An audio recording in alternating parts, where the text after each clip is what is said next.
नमस्कार दोस्तों, स्वागत है आप सभी का हमारे चैनल पौराणिक लोक पर।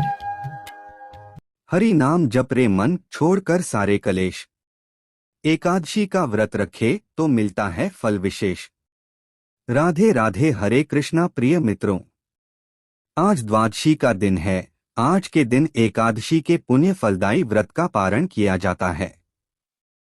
मित्रों, जैसा कि हमारे पुराणों में यह वर्णित है कि बिना तुलसी माता के विष्णु जी कोई भी भोग स्वीकार नहीं करते हैं, और इसी प्रकार से विष्णु जी की किसी भी पूजा या व्रत को बिना तुलसी माता की कथा के अधूरा माना जाता है।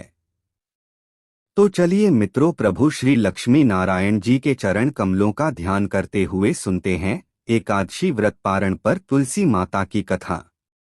आशा करते हैं कि आप सभी भक्त इन कथाओं को श्रद्धा भाव से श्रवण करेंगे। तो मित्रों, पहली कथा इस प्रकार से शुरू होती है। एक समय की बात है, काशी नगरी में धर्मात्मज नाम के एक अत्यंत ही प्रसिद्ध राजा हुआ करते थे।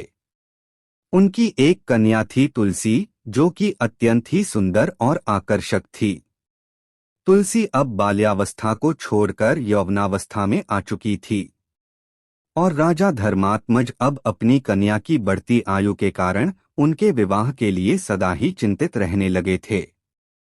एक दिन धर्मात्मज इसी विचार में खोए हुए थे कि उनकी पुत्री के लिए कोई योग्य वर मिल जाए। तभी उनकी पुत्री तुलसी उनके पास आती है और उनसे कहती है, पिताजी, आप मेरे विवाह को लेकर चिंतित ना हो। मुझे कब और किससे विवाह करना है, इसका निर्णय मैं खुद लूंगी। अपने पिता से यह सब कहकर तुलसी अपने विवाह की इच्छा लिए हुए तीर्थ यात्रा पर निकल पड़ी। उन्होंने कई तीर्थ स्थानों की यात्रा की, परंतु उन्हें कोई लाभ नहीं मिला। ऐसे ही विचरण करते हुए तुलसी अत्यंत ही प्रसिद्ध तीर्थ स्थान हरिद्वार में गंगा किनारे जा पहुंची और वहां पर विचरण करने लगी। अचानक से तुलसी जी ने देखा कि गंगा नदी के तट पर तरुणावस्था में भगवान श्री गणेश अत्यंत ही घोर तपस्या में लीन हैं। भगवान गणेश तपस्या के दौरान रत्नजड़ित सिंहासन पर बैठे हुए थे। उनके शरीर में चंदन का लेप लगा हुआ था और रत्न से जड़े हुए हार उन्होंने अपने कंठ में धारण किए हुए थे।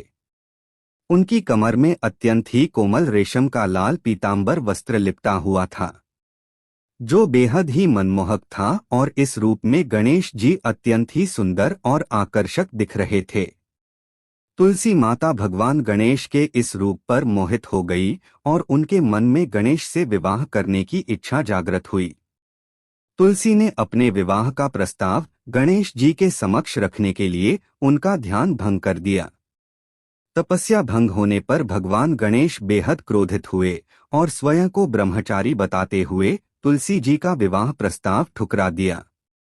तुलसी माता को भगवान गणेश के इस रुखे व्यवहार और अपना विवाह प्रस्ताव ठुकराए जाने से बहुत दुख हुआ, और उन्होंने आवेश में आकर भगवान गणेश को 2 विवाह होने का श्राप दे दिया। इस पर श्री गणेश जी ने भी तुलसी माता को एक असुर के साथ विवाह होने का श्राप दे डाला। यह सब सुनकर तुलसी माता अत्यंत ही भयभीत हो गई और तुलसी को अपनी भूल का एहसास हुआ। अब तो तुलसी माता अपनी भूल और इस श्राप को सुनते ही गणेश जी के चरणों में गिर गई और उनसे माफी मांगने लगी। तुलसी जी को विलाप करते देखकर गणेश जी को उन पर दया आ गई। इसके बाद गणेश जी ने तुलसी माता से कहा, आप चिंतित मत हो। ना आपका श्राप खाली जाएगा, ना मेरा, और आपकी समस्या का समाधान भी हो जाएगा। मैं रिद्धि और सिद्धि से विवाह कर उनका पति बनूंगा, और तुम्हारा विवाह राक्षस जलंधर से अवश्य होगा, लेकिन अंत में तुम भगवान विष्णु की प्रिया बनोगी। कलयुग में भगवान विष्णु के साथ तुम्हें अत्यंत ही पवित्र पौधे के रूप में पूजा जाएगा। उन्होंने यह भी कहा कि कलयुग में तुलसी मोक्ष और जीवन देने वाली साबित होगी, लेकिन मेरी पूजा में भूल से भी तुलसी का प्रयोग नहीं किया जाएगा। इस प्रकार से गणेश जी ने तुलसी माता को वरदान दिया, जिस कारण माता तुलसी युगों युगों से लेकर आज भी पूजित है। तो मित्रों, यह थी पहली कथा। बोलिए तुलसी माता की जय। जय श्री गणेशाय नमः। मित्रों, शिव महापुराण में वर्णन मिलता है कि प्राचीन काल में दैत्यों का एक राजा था जिसका नाम दंभ था। वह भगवान विष्णु का परम भक्त था, लेकिन उसे संतान का सुख प्राप्त नहीं था। संतान की प्राप्ति के लिए उसने शुक्राचार्य को अपना गुरु मान लिया और उनके मार्गदर्शन में वह पुष्कर सरोवर पर जाकर शिव जी की घोर तपस्या करने लगा। साथ ही साथ वह श्री कृष्ण मंत्र का भी जाप करने लगा। उसकी घोर तपस्या से प्रसन्न होकर शिवजी ने उसे संतान प्राप्ति का वरदान दिया और भगवान विष्णु ने उसे कृष्ण कवच प्रदान किया। कहा जाता है कि दंभ के पुत्र का जन्म भगवान शिव के तेज से हुआ था। कुछ समय बाद राजा दंभ के यहाँ एक तेजस्वी पुत्र का जन्म हुआ। यह बालक आगे चलकर जालंधर के नाम से पराक्रमी राजा बना और इसकी राजधानी का नाम जालंधर नगरी रखा गया। दंभ ने अपना कृष्ण कवच अपने पुत्र जालंधर को प्रदान कर दिया और इस प्रकार जालंधर ने भी अपने पिता के पदचिह्नों पर चलते हुए कठोर तप करने का निर्णय लिया। उसने ब्रह्मा जी को प्रसन्न करने के लिए तपस्या की और उनके आशीर्वाद से अमरता का वरदान प्राप्त कर लिया। ब्रह्मा जी ने उसे यह वरदान दिया कि कोई भी देवता उसका वध नहीं कर सकेगा। इसके अतिरिक्त ब्रह्मा जी ने उसे सलाह दी कि वह बद्रीवन जाकर तपस्या कर रही धर्मध्वज की पुत्री तुलसी से विवाह कर ले। ब्रह्मा जी के निर्देशानुसार जब जालंधर विवाह के योग्य हुआ तो दैत्यराज की कन्या वृंदा का विवाह जालंधर से संपन्न हुआ। जालंधर ने तुलसी से विवाह किया और दोनों अपने जीवन को प्रेम पूर्वक व्यतीत करने लगे।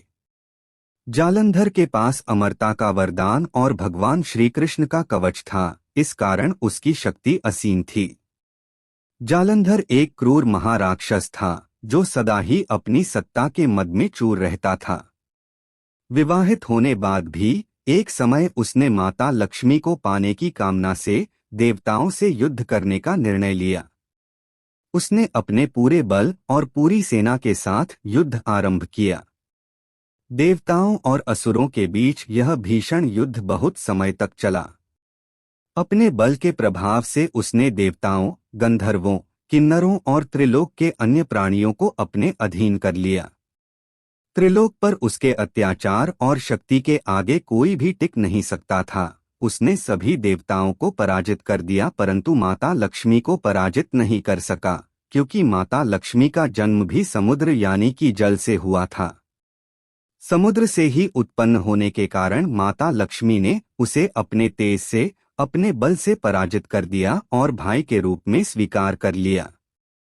वहां से पराजित होकर वह देवी पार्वती की सुंदरता पर मोहित हो गया और पार्वती माता को पाने की लालसा से कैलाश पर्वत पर गया। उसके मन में यह विचार आया कि लक्ष्मी जी न सही तो देवी पार्वती को तो मैं अवश्य ही प्राप्त कर लूं। जालंधर ने माता पार्वती को छलने के लिए एक योजना बनाई और वह भगवान देवाधिदेव शिव का ही रूप धरकर माता पार्वती के समीप गया। मां पार्वती ने उसे अपने समक्ष देखते ही अपने योग बल और सतीत्व से उसे तुरंत पहचान लिया तथा वहां से अंतर्ध्यान हो गई और भगवान विष्णु के समक्ष वैकुंठ धाम में पहुंची। वहां जाकर देवी पार्वती ने क्रोधित होकर सारा वृतांत भगवान विष्णु को सुनाया। मित्रों, दरअसल जालंधर की पत्नी वृंदा अत्यंत पतिव्रता स्त्री थी और उसी के पतिव्रत धर्म की शक्ति से जालंधर न तो मारा जाता था और न ही पराजित होता था। इसीलिए जालंधर का नाश करने के लिए वृंदा के पतिव्रत धर्म को भंग करना बहुत जरूरी था। इधर जालंधर की शक्ति से भयभीत होकर सभी देवता ब्रह्मा जी के पास गए और उनसे इस समस्या के समाधान का उपाय पूछा। ब्रह्मा जी ने देवताओं को भगवान विष्णु के पास जाने का सुझाव दिया। भगवान विष्णु ने स्थिति को समझकर बताया कि जालंधर का वध केवल भगवान शिव के त्रिशूल से ही संभव है। अतः सभी देवता भगवान शिव के पास गए और उनसे सहायता मांगी। भगवान शिव ने उनकी सहायता का आश्वासन दिया और अपने एक गण चित्ररथ को जालंधर के पास दूत बनाकर भेजा। चित्ररथ ने जालंधर को समझाने का प्रयास किया कि वह देवताओं को उनके अधिकार लौटा दे और अपने राज्य में लौट जाए, परंतु जालंधर ने इसे ठुकरा दिया और युद्ध करने की ठानी। इस पर भगवान शिव स्वयं युद्ध के लिए प्रस्थान कर गए। उनके नेतृत्व में देवताओं और दानवों के बीच भीषण युद्ध हुआ, लेकिन ब्रह्मा जी के वरदान के कारण जालंधर को कोई भी देवता पराजित नहीं कर सका। भगवान शिव ने अपनी शक्ति से जालंधर पर त्रिशूल चलाने का प्रयास किया, किंतु आकाशवाणी हुई कि जब तक जालंधर के पास भगवान श्री कृष्ण का कवच और उसकी पत्नी तुलसी का सतीत्व अडिग है, तब तक उसका वध संभव नहीं।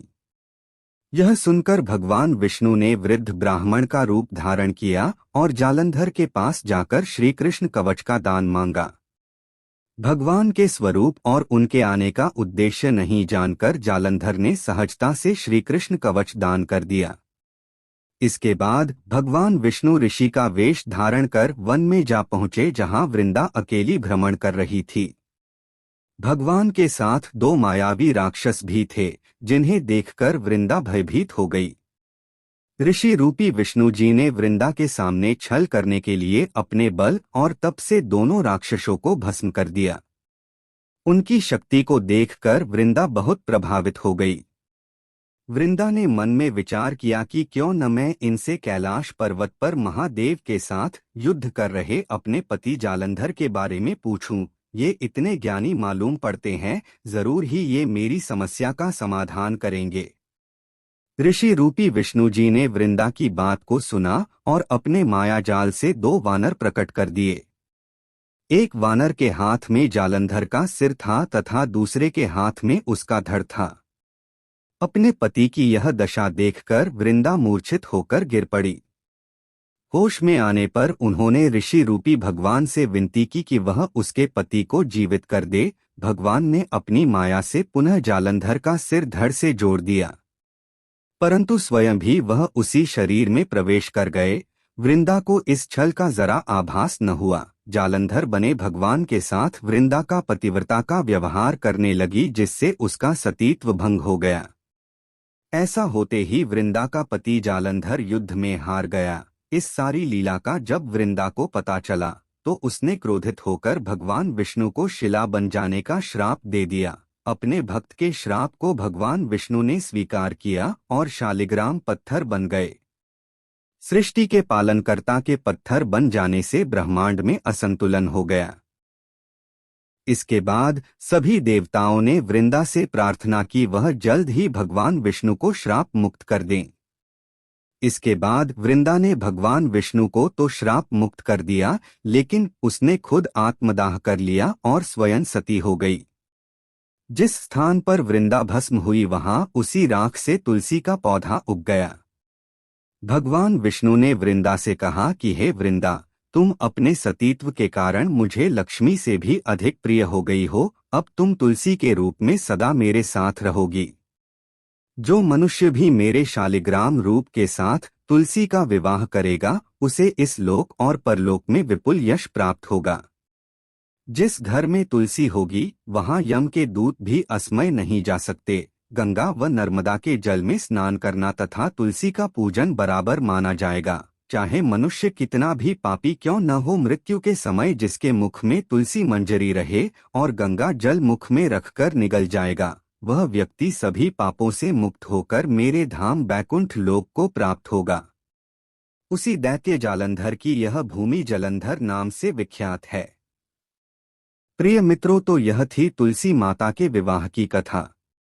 अब चलिए मित्रों सुनते हैं तुलसी माता की अन्य कथा।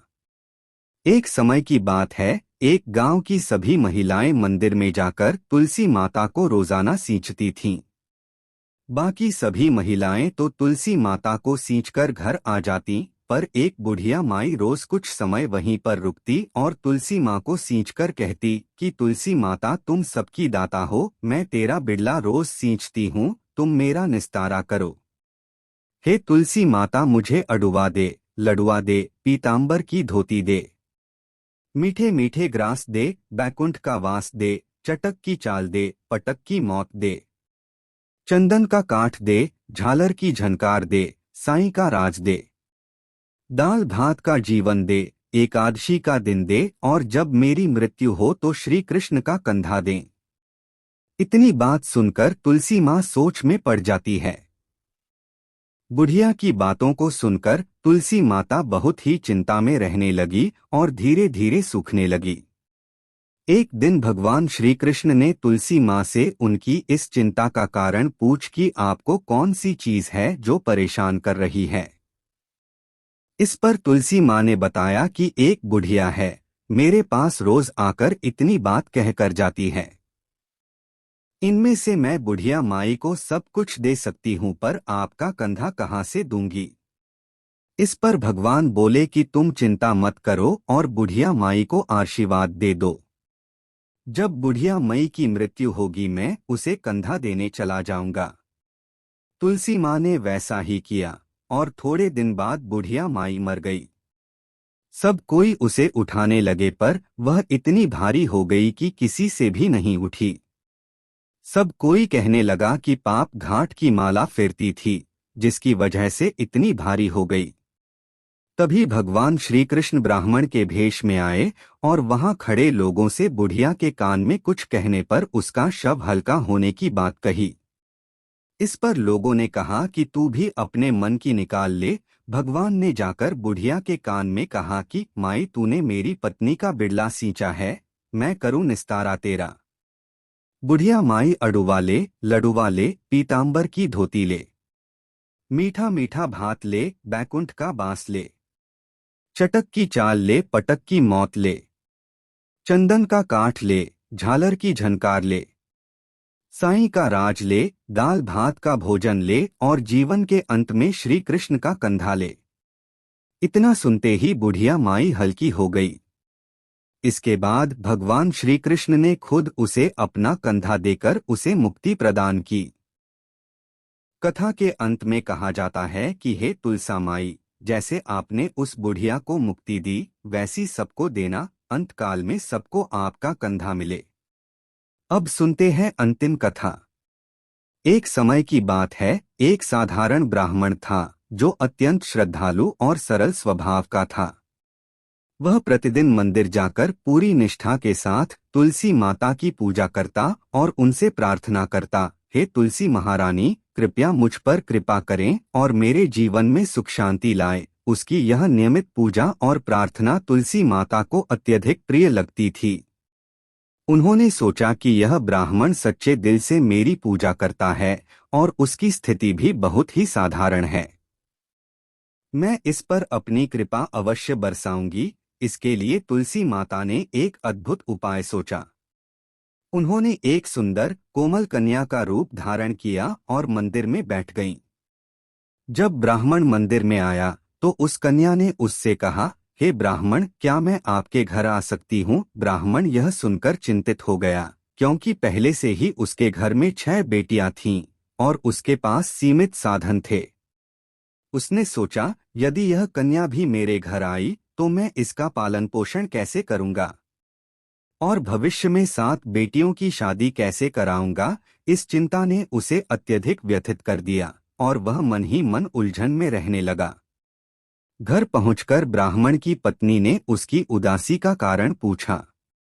उसने कहा, क्या बात है, आजकल तुम इतने परेशान क्यों दिखते हो? ब्राह्मण ने उसे पूरी बात बताई। मंदिर में एक छोटी सुंदर कन्या बैठी है और वह कहती है कि वह मेरे घर आना चाहती है, लेकिन पहले से ही 6 बेटियां हैं और उनके विवाह की भी चिंता है। मैं कैसे 7वीं कन्या का भार उठा सकूंगा? इस पर उसकी पत्नी ने बड़ी स्नेह और समझदारी से कहा, तुम क्यों इतनी चिंता करते हो? अगर वह कन्या आना चाहती है तो उसे आने दो। हमारे पास पहले से 6 बेटियां हैं, एक और आ जाएगी तो क्या फर्क पड़ेगा? हम सभी बेटियों का विवाह एक साथ कर देंगे। ब्राह्मण को पत्नी की इस बात से कुछ संतोष हुआ। अगले दिन जब वह मंदिर पहुंचा तो उसने उस कन्या से कहा, बेटा, अगर तुम हमारे साथ आना चाहती हो तो चलो। ब्राह्मण उसे अपने घर ले आया। वह कन्या, जो वास्तव में तुलसी माता ही थीं, ब्राह्मण के घर आते ही वहां अपार आनंद और समृद्धि का संचार हो गया। ऐसा लगा जैसे लक्ष्मी जी स्वयं उस घर में निवास कर रही हों। परिवार की सभी जरूरतें पूरी हो गईं और घर में धन धान्य की कोई कमी न रही। जब सभी कन्याएं विवाह योग्य हो गईं, तो ब्राह्मण ने वर खोजने का विचार किया। इस पर उस छोटी कन्या ने कहा, मेरे विवाह के लिए तुम शालिग्राम जी के मंदिर में जाकर उनसे कहो कि वे मेरी बारात लेकर आएं। बाकी मेरी बहनों के लिए अपनी इच्छा से वर ढूंढ लेना। ब्राह्मण ने ऐसा ही किया और आश्चर्यजनक रूप से तुलसी माता की कृपा से विवाह के सारे प्रबंध, जैसे आभूषण, वस्त्र, भोजन आदि, स्वयं ही जुट गए। तुलसी माता की सभी बहनों का विवाह धूमधाम से संपन्न हुआ और तुलसी माता की कृपा से ब्राह्मण का घर धन धान्य से भर गया। ब्राह्मण को यह सब देखकर समझने में तनिक भी देर नहीं लगी कि उनकी 7वीं पुत्री स्वयं माता तुलसी है और उनकी ही कृपा से उसको सुख समृद्धि प्राप्त हुई। मित्रों, यह कथा हमें सिखाती है कि सच्चे मन से ईश्वर की भक्ति करने वाले को ईश्वर कभी खाली हाथ नहीं लौटाते। उनकी कृपा किसी भी रूप में हमारे जीवन में सुख और समृद्धि ला सकती है।